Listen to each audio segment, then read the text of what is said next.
Let's discuss replacing the PCV valve on a 01 Honda Odyssey with a 3.5 liter engine. Now I've gone ahead and removed the rear coil cover, little plastic housing here. That's where the PCV valve is located. So I'm going to use the needle nose pliers to release the hose clamp, and I will twist the hose gently back and forth here in order to break it loose. Then we will pull the PCV valve up out of the grommet. Once it's free, we'll get it out the rest of the way.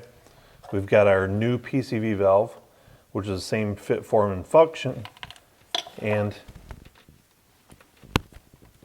reinstall it in the hose, put it back in the grommet inside the valve cover, use our pliers to reinstall the hose, and we're all set to go. Now don't forget about this when doing your maintenance tune-up stuff. This is quite often overlooked. Still a very important piece to be replaced.